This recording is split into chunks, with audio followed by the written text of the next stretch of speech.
আসসালামু আলাইকুম everyone, welcome back to my channel. আশা করি আল্লাহর রহমতে সকলে সুস্থ আছেন, ভালো আছেন। আজকে আমি আপনাদেরকে কুশি কাটার এই নামাজের টুপিটি করে দেখাবো। এটি আমি অ্যাডাল্ট সাইজের করেছি। আপনারা আমার ভিডিওটি দেখে চাইলে ছোটদের জন্যও এই প্যাটার্ন ফলো করে নিতে পারবেন। এই প্যাটার্নটি পার্সোনালি আমার কাছে খুবই ভালো লাগে। আপনাদের কাছে কেমন লেগেছে তা আমাকে কমেন্টে জানাবেন। খুব সহজভাবে এবং অল্প সময়ের মাঝে আপনাদেরকে বোঝানোর চেষ্টা করেছি। আপনারাও ভিডিওটি স্কিপ না করে সম্পূর্ণ ভিডিওটি একটু মনোযোগ দিয়ে দেখলে খুব সহজে এইভাবে করে নিতে পারবেন। যারা আমার চ্যানেলে নতুন, প্লিজ আমার চ্যানেলটিকে সাবস্ক্রাইব করে পাশে থাকা বেল বাটনটিতে ক্লিক করে রাখবেন পরবর্তী নতুন কোনো ভিডিওর নোটিফিকেশন পাওয়ার জন্য, এবং ভিডিওটিতে লাইক কমেন্ট করে আমাকে সাপোর্ট করবেন। কথা না বাড়িয়ে আমি টিউটোরিয়ালটি শুরু করি। আপনারাও ভিডিওটিতে একটি লাইক দিয়ে ভিডিওটি দেখা কন্টিনিউ করে দেন। নামাজের টুপিটি তৈরি করার জন্য আমি এখানে ব্লু কালার 9টা সুতা ব্যবহার করছি। আপনারা চাইলে গুটি সুতা কিংবা লাসি সুতা দিয়েও এই কাজটি করতে পারেন। এর সাথে আমি হুক ব্যবহার করেছি 10 নম্বর। আপনারা চাইলে 12 নম্বর কাটা দিয়েও কাজটি করতে পারেন। সাথে নিয়েছি একটি কাটার, একটি ইঞ্চি টেপ। শুরুতেই আমি একটি ম্যাজিক সার্কেল করে নিব। এই যে সুতাটিকে এভাবে আঙুলে পেঁচিয়ে যে এই সার্কেলের ভেতরে হুকটি ঢুকিয়ে সিঙ্গেল ক্রোশেটের মতো করে এটিকে জয়েন করে দিলাম। এখন আমি উপরের দিকে আরো দুটি চেইন করব। যে 3টি চেইন আমার একটি ডাবল ক্রোশেট হিসেবে কাউন্ট হবে। এরপর আবার এই সার্কেলে একবার ডাবল ক্রোশেট করে নিব। এই যে দুটি করে লুপ দুইবার বের করে দিয়ে ডাবল ক্রোশেট করে নিলাম। আমি আপনাদেরকে আরো একবার দেখিয়ে দিচ্ছি, আপনারা খেয়াল করে দেখেন। যে হুকের সুতার প্যাচ দিয়ে সার্কেলে একবার হুকটি ঢুকিয়ে একটি লুপ এনে, এটা দেখেন আমার হুকে 3টি লুপ হলো। এই প্রথম দুটি লুপকে একবার বের করে দিলাম, এর পরের দুটি লুপকে একবার বের করে দিয়ে একবার ডাবল ক্রোশেট করে নিলাম। এই যে 3টি চেইন সহ আমি এই সার্কেলটাতে টোটাল 12টি ডাবল ক্রোশেট করে তারপর দেখাচ্ছি। এই তো এই সার্কেলটাতে আমি 12টি ডাবল ক্রোশেট করে নিয়েছি। এখন এই যে এই সুতাটিকে টেনে এটিকে একদম চাপিয়ে নিলাম। শুরুতে যে 3টি চেইন করেছিলাম 3টি চেইনের মাথায়, অর্থাৎ 3 নম্বর চেইনের মাথায় আমি হুকটি ঢুকিয়ে একটি লুপ এনে এটিকে স্লিপ স্টিচের মাধ্যমে জয়েন্ট করে আবারও 3টি চেইন করে আমি লেভেল আপ করলাম। অর্থাৎ এই যে 3টি চেইন আমার প্রথম ডাবল ক্রোশেট হিসেবে কাউন্ট হবে। এই 3টি চেইনের গোড়াতেই আমি আরও একবার ডাবল ক্রোশেট করে নিচ্ছি। যে পরের ডাবল ক্রোশেটের উপর আমি আরও একবার ডাবল ক্রোশেট করব। এক সেম জায়গাতেই আরও একবার ডাবল ক্রোশেট, অর্থাৎ আমি এই প্রত্যেকটি ডাবল ক্রোশেটের উপর দুটি করে ডাবল ক্রোশেট করব। এভাবে আমার এই 12টি ডাবল ক্রোশেটের উপর 24টি ডাবল ক্রোশেট হবে। এই রাউন্ডটি শেষ করে নিয়েছি, অর্থাৎ 24টি ডাবল ক্রোশেট করে নিয়েছি। এখন শুরুতে যে 3টি চেইন করেছিলাম ওই 3টি চেইনের মাথায় আমি এটিকে স্লিপ স্টিচের মাধ্যমে জয়েন করে দিচ্ছি। এখন আবারও 3টি চেইন করে এটিকে লেভেল আপ করে নিব। 3টি চেইন করে হুকের সাথে প্যাচ দিয়ে যে পরবর্তী ডাবল ক্রোশেটের গড়ে আমি একবার ডাবল ক্রোশেট করে নিব। 3টি চেইন সহ আমার এখানে 2টি ডাবল ক্রোশেট হলো। এখন 2টি চেইন করব।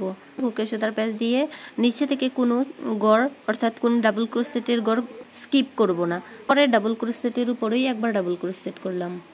এরপরের গড়ে একবার ডাবল ক্রোশেট। এই তো দেখেন আবারও দুটি করে দুটি ডাবল ক্রোশেট করে নিয়েছি। আবারও 2টি চেইন। আমি আপনাদেরকে আবারও বলছি, নিচে থেকে কোনো গড় স্কিপ করছি না। পরের গড়ে একবার ডাবল ক্রোশেট, এরপরের গড়ে একবার ডাবল ক্রোশেট, 2টি চেইন। থেকে কোনো গড় স্কিপ না করে পরের গড়ে একবার ডাবল ক্রোশেট, এরপরের গড়ে একবার ডাবল ক্রোশেট। রাউন্ডের কাজটি মূলত এটাই, দুটি করে ডাবল ক্রোশেট করব এবং উপরে 2টি করে চেনের গ্যাপ দিয়ে এই পুরো রাউন্ড শেষ করে তারপর আপনাদেরকে দেখাচ্ছি। এই তো দেখেন আমি শেষ পর্যন্ত করে নিয়েছি। এখন আবারও আমি 2টি চেইন করে যে 3 নম্বর চেনের মাথায় এটি স্লিপ স্টিচের মাধ্যমে জয়েন করে দিলাম। আবারও 3টি চেইন করে এটিকে লেভেল আপ করব। 3টি চেইন আমার একটি প্রথম ডাবল ক্রোশেট কাউন্ট হবে। পরের ডাবল ক্রোশেটের উপর একবার ডাবল ক্রোশেট, অর্থাৎ এই যে 2টির উপর 2টি ডাবল ক্রোশেট করে নিলাম। 2টি ডাবল ক্রোশেট করে আমি আবারও 2টি চেনের গ্যাপ দিব। পরের 2টি ডাবল ক্রোশেটের এই প্রথম ডাবল ক্রোশেটটিতে আমি একবার ডাবল ক্রোশেট, এই যে সেম করে আরও একবার ডাবল ক্রোশেট। প্রথম ডাবল ক্রোশেটটিতে আমি 2টি ডাবল ক্রোশেট করেছি এবং পরের ডাবল ক্রোশেটটিতেও আবারও 2টি ডাবল ক্রোশেট করব, অর্থাৎ এই 2টির উপর আমি 4টি ডাবল ক্রোশেট করে নিব। এক সেম জায়গাতে আরও একবার 2। এই তো দেখেন 2টির উপর 4টি ডাবল ক্রোশেট হলো। আবারও 2টি চেনের গ্যাপ, 2টি চেনের গ্যাপ দিয়ে এই যে পরের 2টি ডাবল ক্রোশেটের উপর এখন একটি ডাবল ক্রোশেট করব।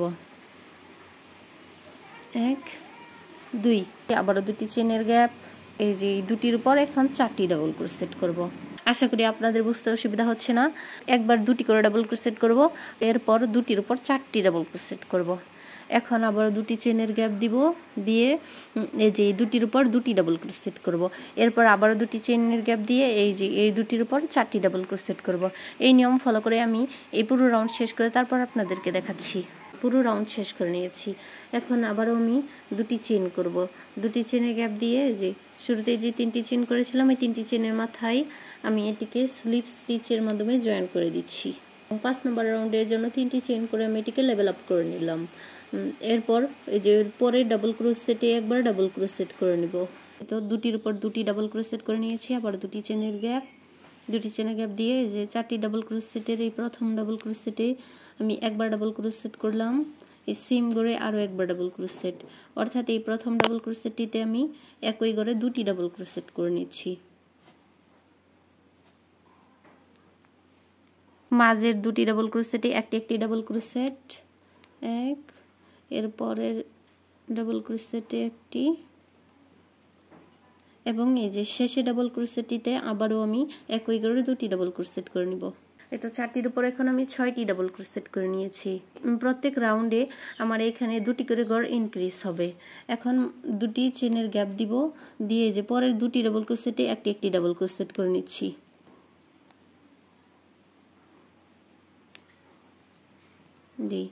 এখন আবারও দুটি চেনের গ্যাপ দিয়ে যে 4টির উপর আবারও 6টি ডাবল ক্রোশেট করে নিব। প্রথম এবং শেষেরটিতে আমি দুটি করে ডাবল ক্রোশেট করব, মাঝে একটি ডাবল ক্রোশেট। আবারও 4টির উপর আমি 6টি ডাবল ক্রোশেট করে নিয়েছি। এখন দুটি চেনের গ্যাপ দিয়ে যে দুটির উপর দুটি ডাবল ক্রোশেট করব। এরপর আবার 4টির উপর 6টি ডাবল ক্রোশেট করে নিব। এই নিয়ম ফলো করে আমি এই রাউন্ডটি শেষ করে তারপর আপনাদেরকে দেখাচ্ছি। এই রাউন্ডটি আমি শেষ করে নিয়েছি। দুটি চেইন করব, দুটি চেইন করে 3 নম্বর চেনের মাথায় আমি এটিকে স্লিপ স্টিচের মাধ্যমে জয়েন করে দিচ্ছি। আবারও 3টি চেইন করে লেভেল আপ করলাম। পরে ডাবল ক্রোশেটে একবার ডাবল ক্রোশেট, এই যে দুটির উপর দুটি ডাবল ক্রোশেট করে নিয়েছি, দুটি চেনের গ্যাপ দিয়ে আবার এই 6টির উপর এখন আমি 8টি ডাবল ক্রোশেট করব। শুরুতে এবং শেষে ডাবল ক্রোশেটটিতে আমি দুটি করে ডাবল ক্রোশেট করব, মাঝে একটি ডাবল ক্রোশেট। প্রথম ঘরটাতে আমি একই ঘরে দুটি ডাবল ক্রোশেট করেছি, মাঝে 4টি করে একটি ডাবল ক্রোশেট করেছি এবং শেষের ঘরটাতে আবারও আমি দুটি ডাবল ক্রোশেট করব একই ঘরে। এখন 8টি ডাবল ক্রোশেট করে নিয়েছি। এই যে দুটি চেনের গ্যাপ, আবার এই যে দুটির উপর দুটি ডাবল ক্রোশেট করব। এরপর আবার এই 6টির উপর 8টি ডাবল ক্রোশেট করব। আশা করি আপনারা বুঝতে পারছেন। এভাবে আমি আমার যতটুকু তালু প্রয়োজন এভাবে সেম নিয়ম ফলো করে প্রত্যেক রাউন্ডে এই যে ঘরগুলোতে দুটি করে ঘর ইনক্রিজ করব। এই নিয়ম ফলো করে আমি এখানে 12টি রাউন্ড করে তারপর আপনাদেরকে দেখাচ্ছি। দেখেন আমি এখানে টোটাল 12টি রাউন্ড করে নিয়েছি, অর্থাৎ আমি 12টি রাউন্ড পর্যন্ত ইনক্রিজ করে নিয়েছি। আমি আপনাদেরকে গুনে দেখাচ্ছি। 1 2 3 4 5 6 7 8 9 10 11 12। আপনারা যদি তালুর অংশ আরও বাড়াতে চান সেম প্যাটার্ন ফলো করে আপনারা আরও 2-1 রাউন্ড বাড়িয়ে নিতে পারেন। যদি আপনাদের আরও ছোট প্রয়োজন তাহলে আরও 2-1 রাউন্ড কমিয়ে নেবেন। 12টি রাউন্ড করার ফলে আমার এখানে তালুর মাপটি এসেছে, এই তো দেখেন 6.5 ইঞ্চি পরিমাণ। এখন পরে কাজটি আমি আপনাদেরকে দেখাচ্ছি। এর জন্য উপরে দিকে 3টি চেইন করলাম। এই 3টি চেনের গুঁড়াতেই অর্থাৎ সেম জায়গাতেই আরও একবার ডাবল ক্রোশেট করে নিব।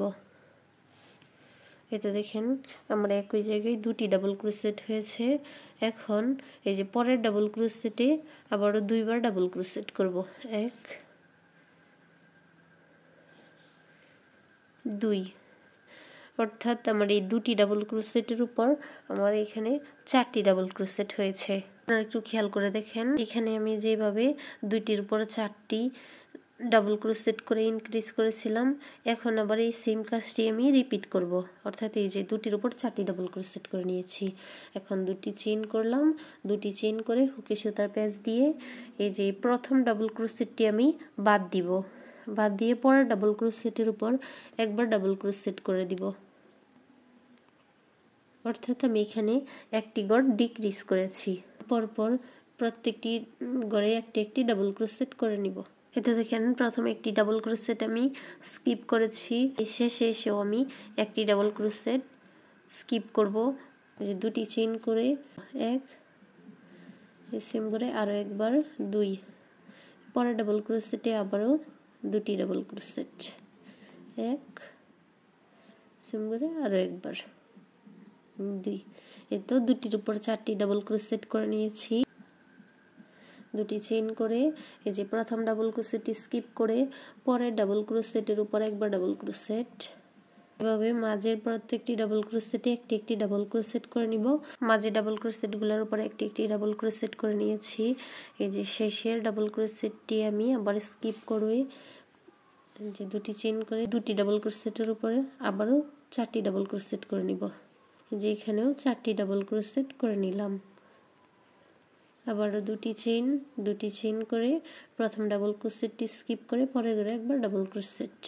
এই নিয়ম ফলো করে আমি এই রাউন্ডটি শেষ করে নিব। এই রাউন্ডটি শেষ করে নিয়েছি। দুটি চেইন করে শুরুতে যে 3টি চেইন করেছিলাম 3টি চেইনের মাথায় আমি এটিকে স্লিপ স্টিচের মাধ্যমে জয়েন করে দিলাম। আবার উপরের দিকে 3টি চেইন করব, 3টি চেইন করে এই যে সেম জায়গাতে অর্থাৎ 3টি চেইনের গুড়াতেই একবার ডাবল ক্রোশেট করে নিলাম। প্রথম এবং শেষে ডাবল ক্রোশেটে আমি দুটি করে ডাবল ক্রোশেট করব এবং মাঝের ঘরগুলোতে একটি একটি ডাবল ক্রোশেট করব। ডাবল ক্রোশেটের উপর আমি একবার ডাবল ক্রোশেট করে নিব। এরপর ডাবল ক্রোশেটে একটি ডাবল ক্রোশেট। এই যে এখন শেষে ডাবল ক্রোশেটের উপর আবারও আমি দুটি ডাবল ক্রোশেট করে নিব। অর্থাৎ আমার এই 4টির উপর এখন 6টি ডাবল ক্রোশেট হলো। শুরুতে এবং শেষে দুটি করে ডাবল ক্রোশেট করেছি এবং মাঝে একটি একটি ডাবল ক্রোশেট করে এভাবে 4টির উপর 6টি ডাবল ক্রোশেট করে নিয়েছি। আবারও দুটি চেইন করে এই যে প্রথম ডাবল ক্রোশেটটি স্কিপ করে পরের ডাবল ক্রোশেটের উপর একবার ডাবল ক্রোশেট করে নিলাম। এখন মাঝের প্রত্যেকটি ডাবল ক্রোশেটের উপর একটি একটি ডাবল ক্রোশেট করে নিব। শেষে একটি ডাবল ক্রোশেট স্কিপ করে দুটি চেইন করে যে পরের 4টির উপর আবারও 6টি ডাবল ক্রোশেট করব। আপনারা একটু খেয়াল করে দেখলেই খুব সহজে বুঝে যাবেন। এই তো আবারও দুটি চেইন করে প্রথম ডাবল ক্রোশেটটি স্কিপ করে পরের ডাবল ক্রোশেটের উপর একবার ডাবল ক্রোশেট। এখন প্রত্যেকটি করে একটি একটি ডাবল ক্রোশেট করে প্রত্যেকটি ডাবল ক্রোশেটে একটি একটি ডাবল ক্রোশেট করে নিয়েছি। এই যে শেষের একটি ডাবল ক্রোশেট আমি স্কিপ করব করে এই যে দুটি চেইন করে এই যে 4টির উপর আবারও 6টি ডাবল ক্রোশেট করে নিব। এখানে আমি দুটি করে ঘর ইনক্রিজ করছি, আবার এই যে এখানে এসে দুটি করে ঘর ডিক্রিজ করব। এই নিয়ম ফলো করে আমি যতক্ষণ পর্যন্ত না আমার এই যে ডিক্রিজের ঘরগুলাতে দুটি ডাবল ক্রোশেট আসবে লাইন বাই লাইন করে যাব। এই নিয়ম ফলো করে আমি বাকিটা করে তারপর আপনাদেরকে দেখাচ্ছি। এই তো দেখেন এভাবে ডিক্রিজের 9টি রাউন্ড করার পর আমার এখানে এই যে দুটি ডাবল ক্রোশেট হয়েছে। এখন আমি আপনাদেরকে ফিনিশিং রাউন্ডটি করে দেখাচ্ছি। এইখানে যে গ্যাপটা রয়েছে এই দুটি চেন গ্যাপে দুটি ডাবল ক্রোশেট, দুটি ডাবল ক্রোশেটের উপর দুটি ডাবল ক্রোশেট, এক পরে করে একটি ডাবল ক্রোশেট, এই যে 2। এখন এই যে এখানে যে দুটি চেনে গ্যাপ রয়েছে এই গ্যাপটাতেও দুইটি ডাবল ক্রোশেট, 1 2। আবার এইখানে যে যতগুলি ডাবল ক্রোশেট রয়েছে প্রত্যেকটি করে একটি একটি ডাবল ক্রোশেট করে নিব। প্রত্যেকটি গড়ে একটি একটি ডাবল ক্রোশেট করে এই রাউন্ডটি শেষ করব এবং উপরে আরও একটি রাউন্ড করব। এই তো দেখেন ফিনিশিংয়ের দুটি ডাবল ক্রোশেটের রাউন্ড করে নিয়েছি। এখন আমি এই যে শুরুতে যে 3টি চেইন করেছিলাম ওই 3টি চেইনের মাথায় হুকটি ঢুকিয়ে একটি লুপ এনে স্লিপ স্টিচের মাধ্যমে এটিকে জয়েন্ট করে এক্সট্রা একটি চেইন করে এই সুতাটিকে আমি কেটে নেব। তো সুতাটিকে কেটে নিয়েছি। এখন আমি এই বাড়তি সুতাটিকে কাজের ব্যাক পার্টে হাইড করে দেব। আপনারা এই নিডলের সাহায্যে এই কাজটি করে নিতে পারবেন। সুতাটিকে আমি লুকিয়ে দিব। আপনারা এই সুতাটিকে কেটে ফেলবেন না, তাহলে এটি খুলে যাওয়ার সম্ভাবনা থাকবে। তাই আপনারা এই যে এরকম কাজের ভিতরে এই সুতাটিকে লুকিয়ে দিবেন। বাকিটা আমি অফ ক্যামেরায় করে তারপর আপনাদেরকে দেখাচ্ছি। এই যে দেখেন বাড়তি সুতাটিকে আমি কাজের ব্যাক পার্টে হাইড করে দিয়েছি। এটি বড়রা ইউজ করতে পারবে। আপনারা চাইলে এই যে তালুর অংশটি আরও 2-1 রাউন্ড কমিয়ে এটি আরও ছোটদের জন্যও করতে পারেন। আপনাদের কাছে আমার টুপিটি কেমন লেগেছে তা আমাকে অবশ্যই কমেন্টে জানাবেন। দেখা হচ্ছে নতুন কোনো ভিডিও নিয়ে। আজকের মতো ভিডিও এখানেই শেষ করছি। সবাই ভালো থাকবেন। আল্লাহ হাফেজ।